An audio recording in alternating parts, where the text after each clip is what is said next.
Buenos días, muchas gracias a todas las personas que nos acompañan hoy desde varios lugares del planeta, según hemos podido ver en la lista de inscritos, en esta nueva edición de Claves para el Análisis, un podcast que se emite en directo a través de nuestras redes, en el que hoy vamos a hablar de uno de los temas que lleva muchos años, pero especialmente las últimas 2 semanas de actualidad, a raíz del salvaje ataque contra la población civil que cometió el grupo terrorista Hamas hace 2 sábados en la zona de las cercanías de la Franja de Gaza y el conflicto que se ha originado. Para ello, tenemos la suerte de contar hoy con nosotros con el almirante retirado Juan Rodríguez Garat. Muchas gracias, Juan, por estar aquí con nosotros. Y con mi compañero y amigo Francisco José Girao, que es el responsable del área de seguridad y defensa de Atrevia, además de uno de los periodistas que más sabe de política internacional y de defensa en España, y director del podcast Secdes. Buenos días, Muchas Francisco. gracias, Manu. Vamos a tener un diálogo para hablar, para intentar entender cuál es el problema que está sucediendo y sus implicaciones. Ustedes pueden preguntar también a través de YouTube o a través de cómo lo estén viendo, y nosotros transmitiremos aquí las preguntas a las personas que nos acompañan. Yo primero le pediría al almirante, una visión general de los orígenes del conflicto, ¿no? Digamos que, como saben nuestros espectadores, la Autoridad Nacional Palestina, Fatah, gobierna en Cisjordania, Hamas gobierna en Gaza. Hamas es una organización terrorista para la Unión Europea y Fatah ya no existe en Gaza, ¿no? ¿En qué medida este ataque pilla por sorpresa, digamos, a Israel y a todo el mundo occidental? ¿Cuáles pueden ser esas causas? Y luego entraremos un poco en el desarrollo del conflicto. En un poco visión genérica, almirante. Por ir muy rápido, es un conflicto que se genera con la descolonización de Palestina por los británicos, algo muy mal hecho, lleno de errores, y donde se crean por mayorías étnicas en cada punto concreto de la entonces Palestina. Se crean dos estados, o dos. La ONU aprueba la existencia de dos estados. En principio son los países árabes los que se niegan a esa solución. Se llega a la guerra del 48, Israel expande sus fronteras, y esas fronteras de la guerra del 48 es lo que hoy día la sociedad, sobre todo de Naciones Unidas, propone como solución permanente al conflicto. Dos estados. El Estado palestino estaría formado por la Franja de Gaza y por Cisjordania, incluido Jerusalén Este. Ante la falta de acuerdo, el problema sigue enquistando con nosotros. Por una parte, los países árabes cada vez han ido más acercando sus políticas a la de Israel, han ido muchos de ellos reconociendo el Estado de Israel, firmando la paz por separado, con lo cual el mundo palestino se siente más solo en la defensa de sus intereses. En la práctica ya solo Irán está incondicionalmente con ellos. La evolución después de las dos intifadas ha sido distinta en Cisjordania y en Gaza, los dos componentes del Estado que podría ser el Estado palestino en el futuro. En Gaza en concreto, que es donde surge el problema, Gaza es abandonado por los colonos y por los soldados israelíes en 2005. En 2006 gana las elecciones Hamas con un programa que no es exactamente crear un Estado palestino independiente, sino destruir el Estado de Israel. Pero gana las elecciones legítimamente, expulsa a Fatah en una especie de pequeña guerra civil y se queda con el poder en Gaza, que no ha vuelto a haber allí elecciones democráticas y que por lo tanto lo mantiene desde aquel entonces.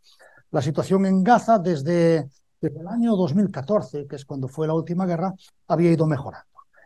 Parecía que jamás se olvidaba de sus sueños de destruir el Estado de Israel y con las responsabilidades del gobierno en Gaza se iba ocupando más del bienestar. Parecía que cada día salían 15.000 gazatíes a trabajar en Israel y que eso llevaba prosperidad a la franja. Y parecía también que el muro construido por Israel era la solución perfecta para mantener a distancia a un gobierno, el de Hamas, que, insisto, su objetivo era destruir el Estado de Israel.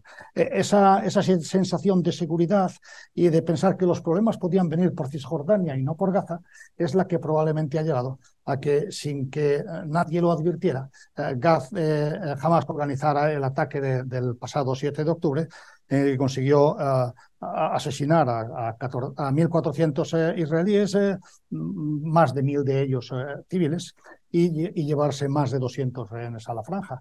Y lo que vivimos ahora pues, es la respuesta lógica de un Estado que ha sido atacado. Muy bien, Francisco. Por comentar lo que apunta tan brillantemente como siempre el almirante, hay dos asuntos que me gustaría tratar. En primer lugar, el hecho de que efectivamente a nivel estatal la causa palestina está apoyada principalmente por Irán, pero yo creo que no deberíamos olvidarnos del importante apoyo radical en todos los sentidos de la palabra que suscita la causa palestina en la población árabe de todo el mundo. En la población, allá no estamos hablando a nivel estatal. Y eso es muy importante porque si, por ejemplo, hablamos en términos de intifadas, primera, segunda intifada, es verdad que los encuentros, los choques, los enfrentamientos y las muertes directamente se circunscribieron más al aspecto de Oriente Medio, entonces, pero ahora hay mucho más componente árabe, árabe en general, no solo musulmán, pero especialmente árabe musulmán, en territorios como Europa, por ejemplo. Y el hecho, y lo hemos visto demostraciones a favor en los últimos días de la causa palestina en todo Occidente, porque generalmente hablando, la población árabe no está de acuerdo con las decisiones y las adhesiones a los pactos de Abraham de sus mandatarios, de los países de origen, dejando aparte en este caso a la población árabe Europa, inmigrante o natural nacida. Eso por un lado, porque por ahí pueden venir problemas. Es decir, yo creo que incluso los españoles, que somos de las naciones menos preocupadas por lo que pasa en nuestro exterior, ya hemos aprendido que una guerra en Europa, aunque sea en el otro extremo, nos afecta directamente al bolsillo.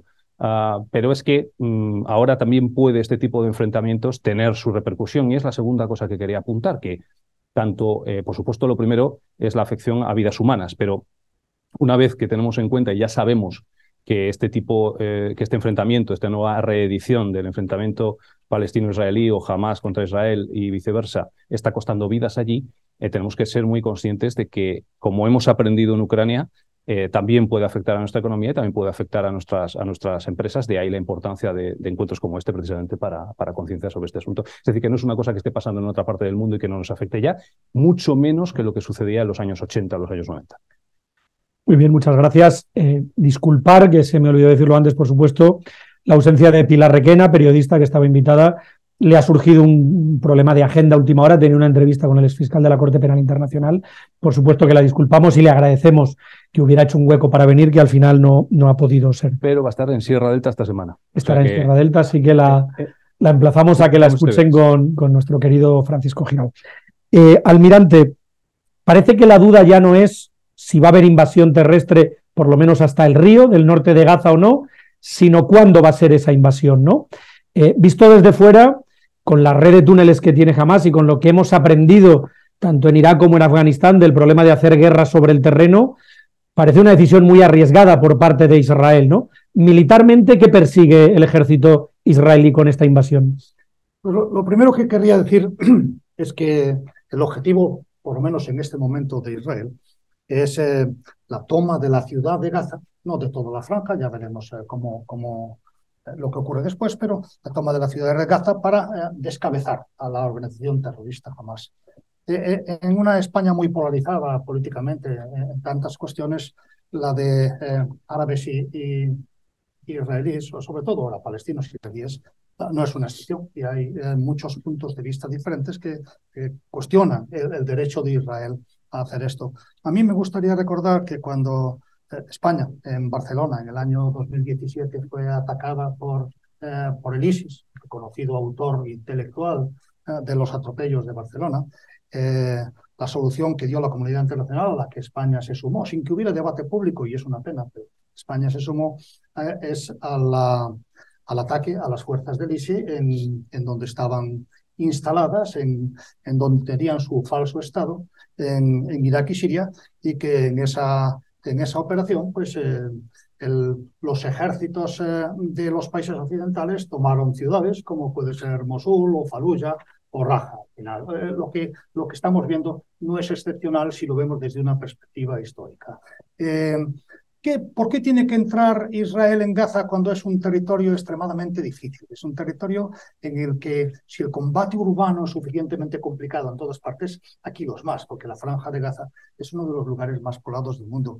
Y además porque buena parte de la población, no toda, pero buena parte de la población, los que no han abandonado sus casas, hay que suponer que por lo menos desde el corazón están con el gobierno de Hamás y por lo tanto para los terroristas de Hamás o los milicianos de Hamás, cada uno puede llamarlos como quiera, puesto que la definición de terrorismo no está acordada internacionalmente, estos hombres se van a refugiar ante la población, no van a llevar uniforme y van a provocar con las regiones israelíes la mayor cantidad de bajas posibles. Hay que entrar a pie, no se puede entrar en las últimas calles donde habrá barricadas, minas y demás, no se puede entrar en los vehículos. Hay que ir casa por casa, enfrentándose al enemigo a corta distancia. Y si eso no fuera suficiente malo, están los túneles. Entrar en los túneles es algo todavía mucho más complicado, puesto que han sido construidos, son conocidos por Hamás, estarán instalados explosivos para volarlos cuando lleguen los israelíes.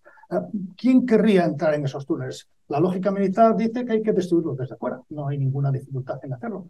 Pero ahí al fondo, debajo de ellos, están los rehenes. Y también arriba de los túneles están las iglesias, los hospitales, los campos de refugiados, las escuelas. Y por lo tanto, si haces desaparecer sus cimientos, vas a causar muchos daños. Y eso es inevitable. Pero la razón sigue siendo la misma. No hay otra opción para Israel que entrar mientras Hamás tenga 212 rehenes, porque desde el aire no los pueden rescatar. Hemos visto retrasos. Yo no los califico como retrasos. Una operación como esta es extremadamente complicada. Todas las operaciones militares, cuando uno va a hacer una ofensiva, hay una fase previa de preparación del terreno, de preparación del campo de batalla. Y los objetivos de esta fase al menos son tres. Uno de ellos es que ya se hizo, un esfuerzo porque la población palestina abandone el área. El segundo es el destruir todas aquellas instalaciones defensivas de Hamás que puedan ser atacadas desde el aire. Y el tercero, una vez que en este momento es lo que está ocurriendo, están intensificando los bombardeos, una vez que todos los civiles que han querido hacerlo o han podido, han abandonado Gaza. Y la tercera fase, una vez que concluyan estos dos, aunque siempre se solapan, es el recopilar la suficiente inteligencia para saber dónde uno va a poner el pie. Si va a entrar en los túneles, saber en cuáles puede entrar, en cuáles no, dónde están los líderes de Gaza, dónde están los rehenes. Y todo esto va a requerir, por supuesto, misiones de operaciones especiales, misiones de reconocimiento, aparte de lo que puedan hacer los drones, los satélites y los medios electrónicos. Llevará tiempo, no sabemos cuánto, yo creo que salvo que esté muy cerca de completarse esta fase previa, yo creo que no lo sabe ni el propio Netanyahu. Cuando el ejército le diga que está listo, será cuando dé la orden definitiva. Francisco. Probablemente se encuentren las tropas israelíes las IDF a la hora de entrar en Gaza como uno de los teatros de operaciones más endemoniados que puede encontrarse una fuerza militar. Si tiramos de archivo de las grandes operaciones que conocemos, terrestres, de incursión en territorio enemigo, y podemos poner varios ejemplos, pero de lo que más que se pueda establecer paralelismos y demás, pensamos en los americanos, pensamos en Mogadiscio, por ejemplo, en el 93, esto tiene mucha más complejidad y sabemos cómo acabó el famoso Black Hawk derribado. Tiene mucha más complejidad, obviamente lo mencionaba el almirante, por los túneles. Y además, Hamás y las tropas combatientes de Hamás están mucho más profesionalizadas que las tropas de Aidid en Somalia. Con lo cual, obviamente, lo que está haciendo Israel ahora mismo es efectivamente preparar el terreno. Y lo cierto es que hay bastantes malas noticias o augurios desde el punto de vista tanto de la seguridad de la población civil sobre el terreno como lo que yo mencionaba antes, la propia estabilidad internacional y lo que también nos interesa además de, por supuesto, las vidas humanas, el apaciguamiento de la zona. Todo pinta que evidentemente esa campaña pues va a ser tremendamente sangrienta, evidentemente. Con muchas bajas por los dos lados, efectivamente. Y además, civiles. El número está relacionado. Si Israel quiere evitar bajas civiles, va a tener que arriesgar a sus hombres en misiones que, de otra manera, emplearía armas de largo alcance.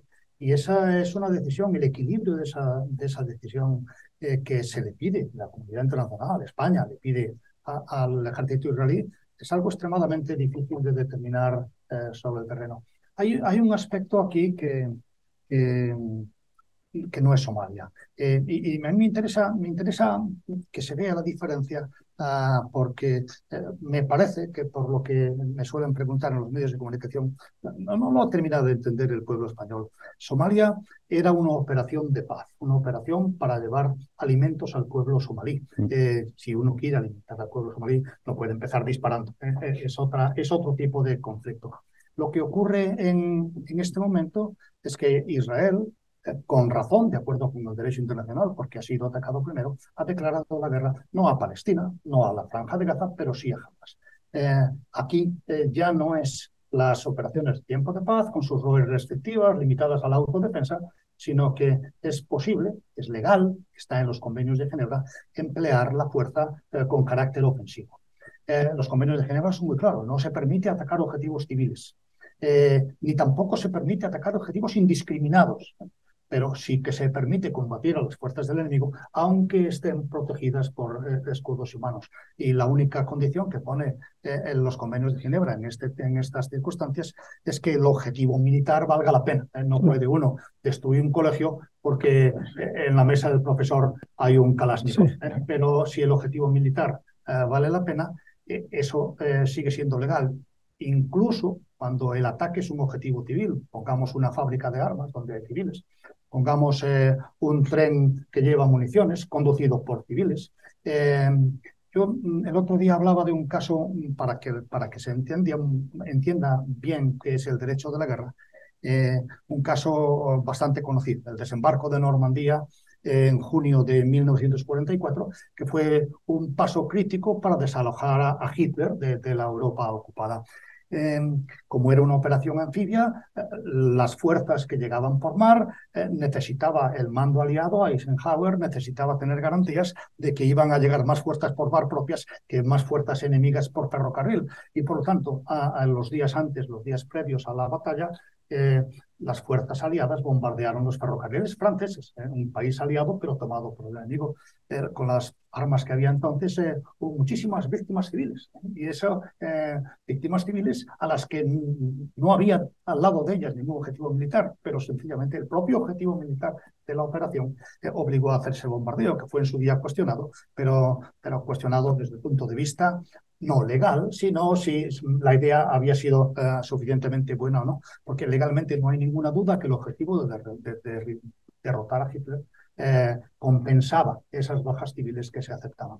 Y esta es la mentalidad que el pueblo español debe tener ahora, antes de acusar a Israel de cometer crímenes de guerra que todavía no han sido investigados. Y no digo que si lo investiguen a fondo no salga alguno, pero en este momento, precisamente, cuando hay una contestación en las calles de Europa grande, porque hay, en general, o lógicamente, el mundo islámico se pone de parte de los palestinos, en este momento es mejor no calentar el ambiente con acusaciones que, por el momento, no pueden ser demostradas. Hablaba antes el almirante Manu Perdona de Roes, se refiere a los oyentes que no tengan, o las personas que nos están viendo que no sepan rules of engagement, las reglas de enfrentamiento, que son distintas, obviamente, dependiendo de si estamos hablando efectivamente de misiones de paz, de cuándo se puede tomar contacto, es decir, bueno, pues todo el protocolo de uso de las armas ofensivas, básicamente, por parte de los soldados.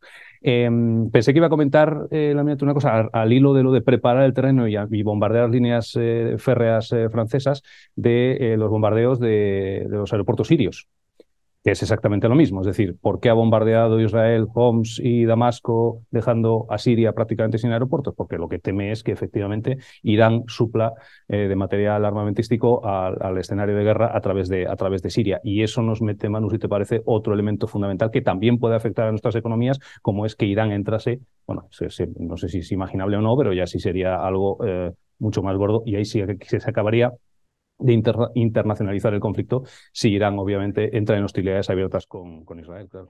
Este es un elemento interesante, y antes de hablar de Irán, que creo que es un actor del que hay que hablar, y ahora os preguntaré vuestra opinión, por cerrar esta parte del derecho, almirante, podríamos decir que, digamos, el ataque que se produce el día 7 a más de 1.000 civiles, recordemos, población que está en sus casas o población que está en un concierto, parece que puede ser tipificado claramente como un crimen de guerra, porque va buscando a la población civil. En un concierto buscan matar gente y llevarse gente, y si eso se puede clarificar como un crimen de guerra, eso, ¿en qué medida Israel está legitimado, como tú planteabas, ¿no? Es decir, atacar objetivos civiles si esconden arsenales militares o si esconden lanzaderas de cohetes. Sí, la pregunta es interesante. No es aplicable el derecho de la guerra a las acciones terroristas. Por lo tanto, en principio, lo que ha hecho Hamas es una acción terrorista. Si fuera un Estado internacionalmente reconocido en el contexto de una guerra, lo que habría hecho sería un crimen de guerra. En la práctica es lo mismo. Galgos o podencos igual cazan conejos, ¿no? O sea que ese problema... yo particularmente no lo considero importante, pero lo que sí que también hay que tener claro es que ningún crimen de guerra justifica otro. Es decir, los bombardeos de represalia están prohibidos. Si el objetivo de los israelíes en los bombardeos de Gaza no es militar, sino que es la represalia o la venganza, es un crimen de guerra. Habría que demostrar, pero que no es eso lo que dice Israel, ni siquiera Putin, que lleva bombardeando las ciudades ucranianas 600 días, reconoce que, y muchas veces además lo hace por venganza, porque cada vez que tiene un revés militar bombardea las ciudades, pero él no lo reconoce, y por lo tanto hay que darse cuenta de la dificultad que es juzgar estos crímenes de guerra. Da prueba el que después de 600 días de bombardear ciudades, el único motivo que tiene la imputación de Putin hoy por hoy es la deportación de niños. No porque sea lo más grave, sino porque es lo que se puede demostrar. Claro. Este niño es ucraniano, está en Rusia. Hay algo de la violación también como arma de guerra. Sí, pero no, todavía no se habla de crímenes de guerra, se habla de que, porque no solo hay que probar que ha habido violaciones, la ONU ya ha dicho que ha habido violaciones, que ha habido torturas como arma de guerra, pero habría que probar que Putin las conoce, las tolera o las ha ordenado. Y eso es extremadamente complicado, ¿no? Por eso, insisto, hay que ser prudente a la hora de hacer estas declaraciones, porque bastante calientes están los ánimos para tratar de calentar. Muy interesante esa puntualización, almirante. Vamos a Irán, ¿no? Porque Francisco apuntaba efectivamente esta implicación que puede tener para el comercio internacional, para la economía internacional y para la paz internacional, la implicación iraní. Mi pregunta también es una reflexión previa. En Irán lo que hay es una dictadura, hay una teocracia, hay un gobierno que no, en la oposición no es una democracia bajo ningún estándar, es un gobierno de clérigos, y es verdad que la población civil, sobre todo las mujeres, llevaba tiempo contestando esta dictadura, ¿no? ¿En qué medida esto puede ser también una huida hacia adelante por parte de la dictadura iraní para cohesionar a su pueblo frente, digamos, al enemigo sionista, ¿no? Un régimen muy contestado en la calle, porque es un régimen, insisto, no democrático. ¿En qué medida aquí hay una salida hacia adelante por parte de los ayatolás, almirante, desde tu punto de vista? Sí, yo creo a Irán cuando dice que ellos no están detrás directamente de este ataque de Hamas, pero también les creo cuando a todos los que dicen que esto conviene mucho a Irán. Y conviene mucho a Irán por dos razones. La primera es la que acabas de decir, ¿no?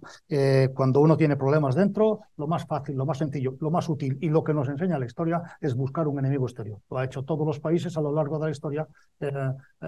No es más pérfido que lo que haría cualquier otro, ¿no? Pero hay otro motivo adicional. Irán, a cuenta de los acuerdos de Abraham y del proceso que lentamente iba llevando a los países árabes más cerca de Israel, se estaba quedando solo en la defensa de la causa palestina.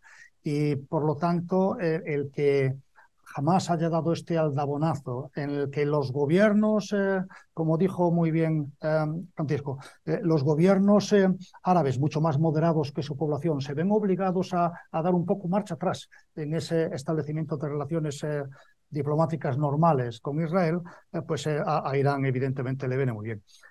Con esto lo que quiero decir es que todos los objetivos de Irán ya están alcanzados. Por lo tanto, no tiene sentido. Están alcanzados sin riesgo ninguno para el régimen. No tiene sentido, azuzará a sus próximos, está claro, a las brigadas Al-Quds, a Hezbollah, pero no tiene sentido que Irán entre directamente en este conflicto cuando ya ha conseguido, pues cualquiera de sus sueños con lo que podría pasar en Palestina, ya lo tiene en la mano. Francisco. Yo tengo que matizar muy humildemente la opinión del almirante. Yo, en cambio, pienso que es imposible que jamás haya llevado a cabo esta acción sin el permiso de Teherán. No sé, es su opinión personal. Me parece demasiado gordo como para que, no sé, y además reforzados todavía los lazos después de la muerte de Soleimani y demás, demasiado gordo como para hacerlo sin el permiso de Teherán. Otra cosa es que estemos viendo que Hezbollah está en una especie de papel congelado y que está como a la espera en el sur del Líbano, en el norte de Israel. No sé, pero bueno, en cualquier caso, no sé si lo llegaremos a saber algún día. En cualquier caso, los servicios de inteligencia de todos los países no han encontrado ningún enlace evidencia, directo, ¿no? de que haya un apoyo iraní. Y yo creo además que Irán habría aprobado esto en una escala 10 veces menor. Es posible. Pero la escala se le ha ido de las manos. También es verdad que es posible que operativamente se les haya ido de las manos, efectivamente. Sí. El éxito les haya sorprendido hasta ellos mismos. Sí, correcto. Demasiado éxito, demasiadas decapitaciones también. A eso me refiero, exactamente. Y luego, sí, sobre ese tema de la desafección de la población de los países árabes con sus gobernantes, incidiendo en eso. Se ha dado un fenómeno curioso que no se entiende en Occidente, al menos la calle en Occidente no la entiende, y es fundamental para nosotros y nuestro futuro inmediato. Y es que mientras... Vamos a hablar de fútbol, Manu. A ti te gusta y controlas. Pero Hablaremos del Atleti entonces. no vamos a hablar del Atleti, vamos a hablar de Casablanca, el RAS Casablanca y el Persepolis de Teherán. Muchas veces es una forma muy bonita y efectiva de medir la temperatura. A la vez que se estaban realizando cánticos pro Palestina en un partido del RAS de Casablanca en Marruecos, y sabemos que el gobierno marroquí ha firmado acuerdos comerciales y el reconocimiento de, bueno, estaban en Israel el reconocimiento del Sáhara y demás, es decir, forma parte de esos gobiernos que han restablecido o han establecido y reconocido el Estado de Israel en un otro grado. A la vez estaban en el estadio del Persépolis de Teherán diciendo, no lo puedo reproducir aquí, pero diciéndole a su gobierno los iraníes, meteros esa bandera palestina por donde... De acuerdo, entonces, hablamos, sí, es verdad, hablamos de chiíes, hablamos de suníes, de cosas que debemos tener todos mucho más, porque, insisto, nos afecta a nuestro presente, a nuestra seguridad. Está habiendo acciones, y sé que vamos a hablar después de lo que sucedió en Bruselas a las pocas horas. Estamos hablando de acciones que tienen lugar en nuestro suelo, e insisto una vez más, que tiene afección directa a la vida de miles de personas allí, pero que afecta y va a afectar sí o sí también a la vida en acciones aisladas o más o menos aisladas en suelo europeo, pero también a la economía, a la empresa y a nuestro bienestar. Sí, y si os parece, ahora vamos con Bruselas, pero también, como soy el politólogo de la mesa, permitirme un matiz. A mí me sigue pareciendo temerario que hablemos de la opinión pública de los países árabes, porque en general no hay democracias. Entonces sí, o sea, sabemos que una parte muy importante de la sociedad iraní está harta de su teocracia, porque se manifiesta en la calle con riesgo para su vida, pero no tenemos muy claro. Es decir, ¿cuánto de fiable es una encuesta que se pudiera hacer sobre opinión pública? Ya no digo en Egipto, en Siria, digo en Marruecos. Que las hay, ¿eh? Bueno, las hay, sí, pero bueno, ¿cuánto de fiable? Claro, ¿con qué libertad responde la gente en esos contextos de opinión pública, ¿no? Es muy importante lo que has comentado, Francisco de Bruselas.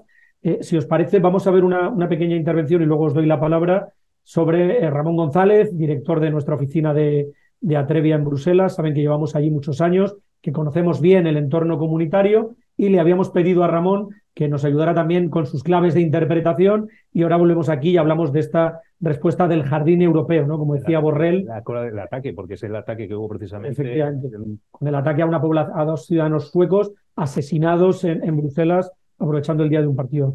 Adelante, Ramón.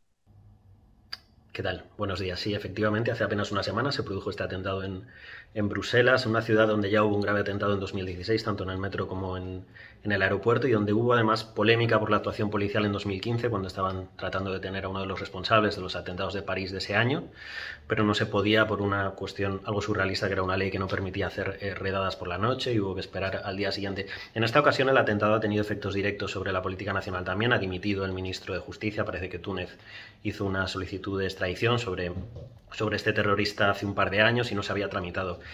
Además ha tenido efectos, lógicamente, más allá del plano nacional o del plano local. En Bruselas de lo que se ha hablado, desde luego, es de lo que fue en un inicio una posición errante por parte de las instituciones o por parte de algunos de los representantes, con el anuncio de retirar la ayuda a Palestina por parte del comisario de vecindad. Hubo que dar marcha atrás. Y también por las distintas posturas o posiciones a la hora de abordar la respuesta de Israel por parte de la Comisión liderada por von der Leyen y el Consejo por Charles Michel, lo cual es un choque, por otro lado, muy habitual en estas dos instituciones. Y por último, porque ha abierto otro debate interesante. Ya se estaba discutiendo el nuevo pacto migratorio. Hay un elemento del pacto en el que sigue habiendo cierto bloqueo, que es el reglamento de retorno, y este caso también ha vuelto a poner sobre la mesa la necesidad de hacer más efectivo el sistema de expulsión de inmigrantes irregulares en la Unión Europea, especialmente cuando hay estos cuestiones o cuando saltan estos radares por vínculos radicales. Así que el atentado ha tenido consecuencias en dos planos, desde luego en el nacional y, como siempre, en Bruselas, en la política de la Unión Europea. Almirante, no tenemos una comunidad política europea porque no tenemos un demos europeo, me refiero a esto de Macron, digo como comunidad, como lo entendemos, no somos un Estado-nación, nunca lo seremos, pero es evidente que hay una necesidad de actuar coordinados en el mundo para ser actores relevantes. ¿Cómo puede afectar a esta política europea todavía en mantillas, ¿no?, de seguridad y defensa el ataque de Hamas a Israel?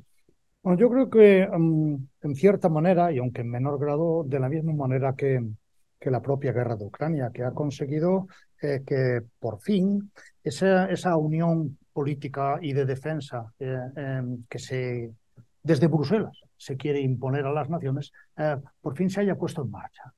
Con todas las resistencias nacionales que existen para tratar de mantener o la idea de soberanía tradicional, pero poquito a poquito, a instancias de los actuales líderes de la Comisión, pues se han dado bastantes pasos adelante, al menos en el terreno que yo domino, que es el militar. Se han dado bastantes pasos adelante impensables hace 2 años.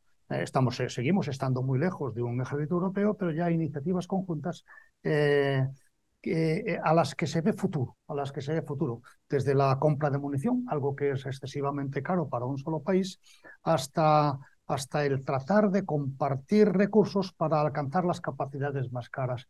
Hace 2 años, cuando yo criticaba a la política de defensa de la Unión Europea, lo que decía es que cada uno de los países de la Unión Europea, que no tenemos el presupuesto de los Estados Unidos, es capaz de comprar los defensas, que son más baratos, ya que hablamos de fútbol, los defensas de un equipo de fútbol. Y a la hora de ser la selección de Europa que hubiera de intervenir en un conflicto, tendríamos que hacer una selección de 11 defensas. No tendría ni porteros ni delanteros, porque esos están más caros en el mercado. Creo que ese defecto se va a solventar a cuenta de estas acciones que exigen que Europa reaccione unida, y que esa crítica que se hacía a Europa de que era poderosa en la economía, pero un enano en lo político y en lo militar, pues nos vayamos empezando los ciudadanos europeos a dar cuenta de que así no podemos continuar.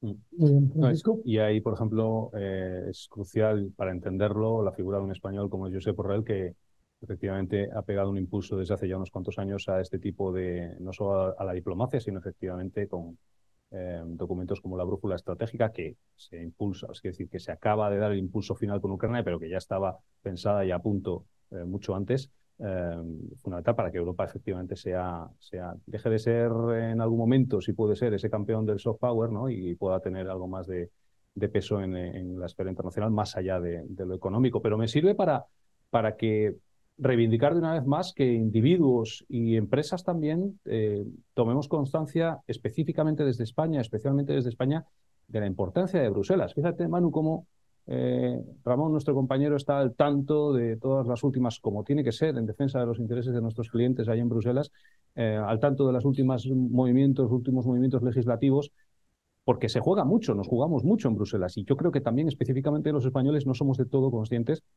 de todo del papel tan importante que Bruselas juega en nuestras vidas y nuestras actividades económicas, con lo cual todo ese tipo de movimientos hacia adelante, específicamente también en el campo de defensa, pues claro, bienvenido sea.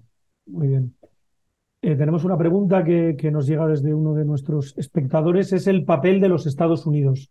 ¿Qué puede pasar con un presidente con ciertos problemas de salud, anciano, que ha apoyado claramente a Ucrania? ¿Si tiene capacidad Estados Unidos de estar apoyando a dos aliados en dos frentes o cómo lo veis, almirante?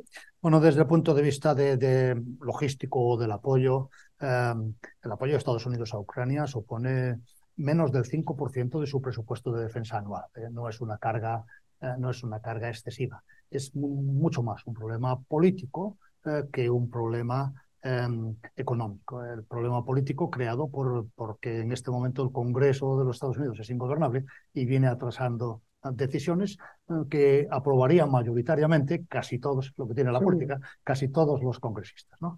La política, si en todos los países es complicada, en Estados Unidos lo es más y el equilibrio es mucho más importante y tendrán que alcanzar un equilibrio, saben hacerlo y lo resolverán. Es el mismo problema exactamente en este sentido con la guerra de Gaza, porque mientras no haya Congreso, pues no se pueden aprobar ayudas, paquetes de ayuda económica.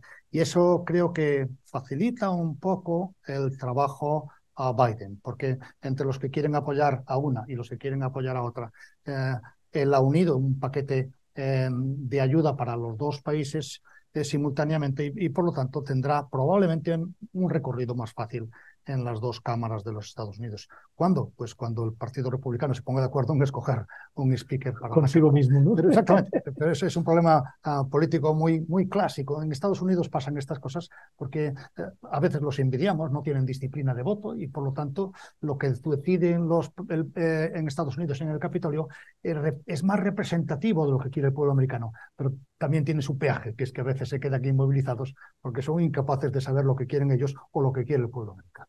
Más ha sido un movimiento inteligente ese de precisamente unir el nuevo paquete de ayudas de Ucrania con Israel. Biden además es conocido por tener una postura más allá de la importancia del lobby judío en Estados Unidos y específicamente en Washington, una postura tradicionalmente muy, incluso con lazos personales, muy pro-israelí.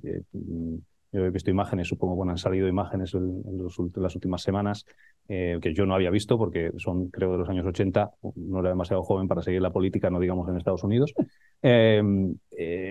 Hablando, Biden diciendo, extrañamente joven, además Biden, hablando de que si no hubiese un Israel en Oriente Medio habría que inventarlo. Entonces que le iba prácticamente la vida a Estados Unidos en el apoyo a Israel por renovarlo, por renovar un poco, y al final el hombre es totalmente coherente con lo que ha venido defendiendo toda su vida política. Pero efectivamente es importante. Bueno, sabemos la importancia que ha tenido Estados Unidos en la apertura del corredor humanitario a través del paso de Rafah entre Egipto y Gaza. Dos convoyes humanitarios manifiestamente insuficientes, obviamente, para el 1,5 millones aproximadamente de personas que residen todavía en la franja de Gaza. No estamos hablando de, no sé, de 10 camiones y 17 camiones, lo que pueda llevar eso y nada, lamentablemente, pues es muy parecido. Pero ahí están, sin olvidar que evidentemente el apoyo a Israel será cerrado y ahora yo me vuelvo, poniéndome en lo peor, lamentablemente, vuelvo a pensar en Irán, evidentemente. Si pienso en Estados Unidos, pienso en Irán. Bien, esto me da para la última pregunta que teníamos pensada. Almirante, hay otro actor inquietante, es el norte de Israel, el Partido de Dios, Hezbollah, una milicia chií. ¿Qué papel puede jugar? ¿Tendrá la tentación de atacar? ¿Esperará las órdenes de Irán? ¿Qué papel puede jugar esto también en el Líbano? ¿Cómo lo ves, almirante? Bueno, Hezbollah está en guerra con Israel siempre. Puede, de cuando en cuando, esa guerra se pone más caliente o más fría, ¿no? En este caso, evidentemente, han subido el número de ataques de cohetes, para lo que Israel está mejor preparado que nunca, porque la cúpula de hierro funciona bastante bien. Y los ataques de Hezbollah, desde el Líbano, que no los empezó Hezbollah. Y por eso insisto en que esto no es una medida coordinada, sino impulsada por Hamas. Los primeros ataques desde el Líbano en esta crisis empezaron siendo por palestinos, palestinos en el Líbano. Cuando Israel responde a los ataques de estos palestinos, entonces es Hezbollah la que responde a Israel. Siempre hay la cuestión esta cíclica de quién responde a quién, ¿no? Y el caso es que ahora en este momento se lanzan cohetes, es verdad, más de lo habitual, y se responde desde el lado israelí. Eso no va a ningún lado, ¿no? Porque Hezbollah no tiene capacidad para atacar por tierra a Israel, ni muchísimo menos, y el lanzamiento de cohetes en este momento Israel históricamente siempre ha sabido priorizar y procurar dividir frente por frente. Primero terminar un problema y luego empezar el siguiente. Si es eso, no va a ningún lado.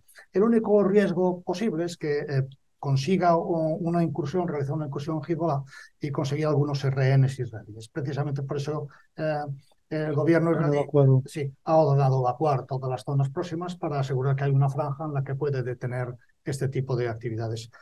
Como tiene además movilizado el ejército, veo muy difícil que Hezbollah en este momento pueda provocar a Israel para que acepte un segundo frente. Más adelante, cuando termine el problema de Gaza, quizá sea el momento de ir pagando las cuentas atrasadas. Francisco, Una ¿tú zona- estuviste hace poco allí? Lo que voy a decir, que además es una zona que Perdón, conozco no con bien. Hezbollah, sino en el Líbano. Bueno, estuve hablando con elementos de Hezbollah porque allí gobiernan ciudades y sin duda ninguna. Y además fui testigo de una vigilancia de un dron probablemente israelí por la noche sobre la plaza de Al-Haim, que es la plaza fuerte de Hezbollah en el sur del Líbano. Hay que recordar que tenemos tropas allí. Tenemos tropas allí, los españoles somos el contingente más importante Muy bien valorados por la población civil. en todas las misiones en el exterior, absolutamente en todas las misiones en el exterior. Debemos ser siempre, yo lo digo, yéndonos a un aspecto más oscuro, menos brillante y más oscuro, debemos ser de las pocas nacionalidades que encuadrados en organizaciones internacionales no tienen ni un solo escándalo por abusos a la población civil a la que se supone que intentan proteger, y en cambio, pues la mayor parte de las otras nacionalidades, cascos azules, no pueden decir lo mismo. Y efectivamente es todo lo contrario. Tenemos tropas, es lo que quería decir, el contingente sector este, UNIFIL, la misión de pacificación entre Líbano e Israel de Naciones Unidas. Y es una zona caliente, siempre se habla de calma tensa, hasta ahora, evidentemente. Yo recuerdo perfectamente, claro, me imagino estar en una de las posiciones hace semanas, una de las posiciones avanzadas de la ONU. Y a mí me explicaba el capitán de ese destacamento que aquí a 10 metros a la derecha hay un puesto que está hecho perfectamente para un Merkava, para un tanque israelí, que baja de vez en cuando de Metula, es una población que está un poco más al norte, todavía más cerca de la frontera, y baja cuando quieren pues hacer algún tipo de... Yo imagino que ese tanque está ya en posición, evidentemente ya ha bajado de la villa, no lo sé, pero ha bajado y está allí. Es decir, que el tema ha escalado. Uno de los argumentos que pareciera, por seguir un poco con la polémica, almirante, por los que Irán no estaba en el asunto, fabulando, obviamente no sabemos, y porque Hezbollah no empezó atacando, distrayendo en el frente norte y demás, es que cuando entra Hezbollah ya no hay duda que está Teherán detrás. Es que no hay ninguna duda. O sea, evidentemente es un brazo de Teherán. Entonces, cuando verdaderamente Hezbollah tome acciones para distraer en el frente norte de lo que está sucediendo en Gaza, pues ahí sabremos, obviamente no se puede decir que Irán entra en la guerra, pero entra con uno de sus proxies. La cosa pinta mal también en el norte. A mí lo que me cuentan los militares que tenemos allí desplegados es que evidentemente, obviamente, se ven los enfrentamientos mucho más abiertos, y veremos a ver el papel que toma Hezbollah. De momento están en algo que conocen, que es ese intercambio de cuentas por un lado. Que es casi business as usual. Sí, exactamente, casi. Un poco más de tal, pero veremos qué es lo que sucede con, por supuesto, para nosotros, la preocupación máxima de nuestros soldados allí desplegados. Muy bien, pues muchísimas gracias, almirante, como siempre, por acudir a nuestra llamada. Los medios de comunicación siguen contando con usted, lo cual demuestra su buen criterio, el de los medios de comunicación. Gracias por haber estado con nosotros hoy. Francisco, muchas gracias también por haber hecho un hueco, por estar aquí hoy. Dejas que dé las gracias también a nuestros compañeros de marketing y de IT, porque si no, esto hubiese sido absolutamente imposible. Los compañeros de marketing e IT de Atrevia. Y muchas gracias sobre todo a todos ustedes por seguir un nuevo episodio de Claves de Actualidad. Desde Atrevia somos una empresa de comunicación, intentamos ayudar a todos nuestros clientes y a la sociedad a entenderse y a entender. De ahí la oportunidad de programas como este. Muchas gracias y un saludo a todos.